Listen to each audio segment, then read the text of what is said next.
स्वागत है आप सभी को समाकी के एपिसोड नंबर 3 में। एपिसोड के स्टार्टिंग में हमें कल्चरल फेस्टिवल का दिन दिखाया जाता है। यहाँ पर तेत्सुई को मारू का इंतजार कर रहा होता है। मारू के आने के बाद वो दोनों जब स्कूल के अंदर जाते हैं तो उनका मुलाकात अभी से होता है। अभी मारू से कहता है मुझे तुम्हारी चिंता हो रही है बहुत। मारू कहता है किस बारे में? अभी कहता है मुझे इस बारे में चिंता हो रही है कि आज तुम्हारे साथ जो होगा उसकी सदमे में तुम पूरा रो पड़ोगे। मारू कहता है ठीक यही बात मैं तुमसे भी कह सकता हूँ। नेक्स्ट तेत्सुई को यहाँ पर मारू को कह रहा होता है पहले तो मुझे लगा कि अभी से तुम्हारा बदला लेने का ख्याल ये बेवकूफी भरा है, पर आज उसकी एटीट्यूड भरी बातें सुनकर मुझे ये पता चला कि वो कितना बुरा है। मारू कहता है क्या तुम्हें अब जाके पता चला कि वो बुरा है? तेत्सुई को कहता है लेकिन एक तरह से जब बात तुम्हारी पहले प्यार की तरफ आता है तब तुम खुद की मदद नहीं कर सकते। ये एक कर्ज की तरह है, इसलिए ये नॉर्मल है कि तुम बदला लेना चाहते हो, तो बेहतर होगा कि तुम जीतो। मारू कहता है मुझे पता है मैं ये कर सकता हूँ। तभी हम एक पर्सन को देखते हैं जो कि छुप के मारू के ऊपर नजर रख रही थी। नेक्स्ट सीडा मारू के पास आकर कहते मैं कैसी लग रही हूँ? मारू कहता है तुम बहुत ही ज्यादा क्यूट लग रही हो। सीडा कहते तुम तो ये बात मुझसे ऐसे ही कहते, मुझे तो इससे काफी शर्म आ रही है, और वो ऐसा कहकर वो वहाँ से चली जाती है। नेक्स्ट यहाँ पर मारू से हमेशा जलने वाले लोग आकर मारू को मारने लगते हैं। देन मारू उस रूम से बाहर आकर काची को ढूंढने लगता है। तभी तेत्सुई को वहाँ पर आकर कहता है काची का ग्रुप अभी तक यहाँ पर नहीं पहुंचे हैं। मारू कहता है ये क्या कह रहे हो, मैं काची को नहीं ढूंढ रहा था। तेत्सुई को कहता है पर कोई है जो कि तुमसे मिलना चाहता है। मारू इसे देखकर कहता है आखिर ये कौन है? देन मारू उसका पीछा करते हुए यहाँ पर आ जाता है और उससे पूछता है तुम कौन हो? वो पर्सन कहते तुमसे मिले हुए काफी समय हो चुका है सू। ये नाम सुनकर मारू कहता है क्या तुम सीरो हो? सीरो कहती है हाँ मुझे खुशी है कि तुमने इसका पता लगा लिया। ये सुनकर मारू काफी खुश हो जाता है और वो सीरो के पास आने लगता है। तभी सीरो उसे रोक देती है और कहते मेरे पास मत आओ। मारू उससे कहता है मुझे खुशी है कि तुम मुझसे मिलने के लिए यहाँ पर आए सीरो। सीरो कहते हैं मुझे लगा कि तुम परेशान हो गए। मारू कहता है बिल्कुल नहीं। सीरो कहते तुम एक्टिंग करना क्यों छोड़ दिया और मुझसे मिलने क्यों नहीं आए? मुझे लगा कि तुम मुझे भूल गए हो या फिर तुम मुझे पसंद नहीं करते।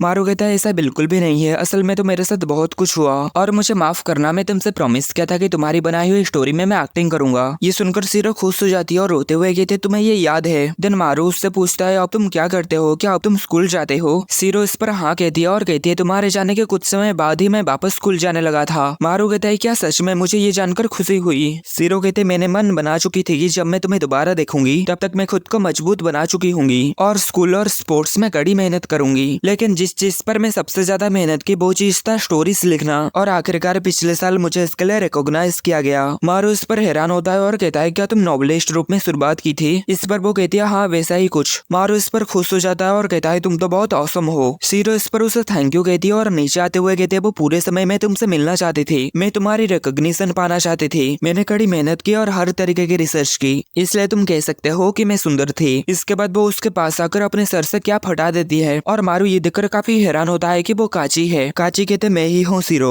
जब तुम पहली बार मेरे घर में आई तब मेरे डैड ने मुझे सीरो पुकारे थे, इसलिए तुम्हें लगा कि मेरा नाम सीरो है। दिन वो आगे कहते मैं बहुत समय से तुम्हें देखना चाहती थी, मैं अकुटा में अवार्ड जीती हूँ, इसलिए मैं अब इतनी अच्छी हो गई हूँ कि मैं एक ऐसी स्टोरी लिख सकूंगी जिसमें तुम एक्टिंग कर पाओ। मैंने इतनी ज्यादा मेहनत इसलिए की क्योंकि तुम मुझे एक लड़का समझ रहे थे और अब तो मैं मैगजीन में भी आने लगी हूँ। तभी हमें एक पास्ट का सीन दिखाया जाता है जब काची स्कूल में पहली बार आई थी तब वो मारू को देखकर काफी खुश हो गई थी, पर तभी वो उसके साथ सीडा को देखकर काफी ज्यादा दुखी हो गई। और ये बात जब काची यहाँ पर मारू को कहता है मारू उससे माफी मांगने लगता है और कहता है मुझे ये बात बिल्कुल भी पता नहीं था। काची कहते कोई बात नहीं, मुझे खुशी है कि तुम हमारे प्रॉमिस को याद रखे हो। और आगे कहते क्या मैं तुम्हें पहले के जैसे सू बुला सकती हूँ? जिस पर मारू कहता है हाँ क्यों नहीं। काची कहते पर तुम मुझे सीरो मत बुलाना क्योंकि अब तुम्हें पता है कि मैं एक लड़की हूँ। मारू कहता है तो मैं तुम्हें क्या बुलाऊं? जिस पर काची कहती सीरो। लगता है ये लड़की पागल हो गई है, अभी तो कहा कि सीरो ना बुलाने के लिए, पर फिर से कह रहे कि सीरो बुलाओ। काची आगे कहते हैं मैं हमेशा ये सुनकर पागल हो जाती थी तुम सीडा को कुरो बुलाते हो, इसलिए अगर वो कुरो है तो मैं सीरो बनना चाहती हूँ। मारू कहता है तो ठीक है मैं अब से तुम्हें सीरो बुलाऊंगा। ये सुनकर काची उसे सू बुलाती है। मारू कहता है पर काची। तभी काची गुस्सा हो जाती है और कहती है सीरो बुलाओ। मारू कहता है मुझे माफ करना, और आगे कहता है तो सीरो क्या तुम मुझे ये बताओगे कि तुम ये बात मुझे पहले क्यों नहीं बताए और आज ही क्यों बताए? काची कहते क्या तुम्हें याद है तुम मुझे बताए थे कि तुम चाइल्ड एक्टर के रूप में अपना काम क्यों छोड़ दिए? मुझे जरा भी अंदाजा नहीं था कि तुम्हारे साथ कुछ इतना भयानक चीज हुआ है, इसलिए मैं अंदर ही अंदर तुम्हें इसके लिए दोषी सोच रहा था, पर बाद में मुझे जब ये एहसास हुआ कि ये मेरी गलती थी तो मैं खुद तुम्हें ये सब बताने का डिसाइड किया। और इसका अलावा आज वो दिन है जब तुम स्टेज के ऊपर वापस लौटोगे। मारू कहता है हाँ तुम मुझे स्टेज के ऊपर देखने के लिए एक्साइटेड रहना, मैं अपनी एक्टिंग और तुम्हारे लिखे हुई प्लॉट से आग लगा दूंगा।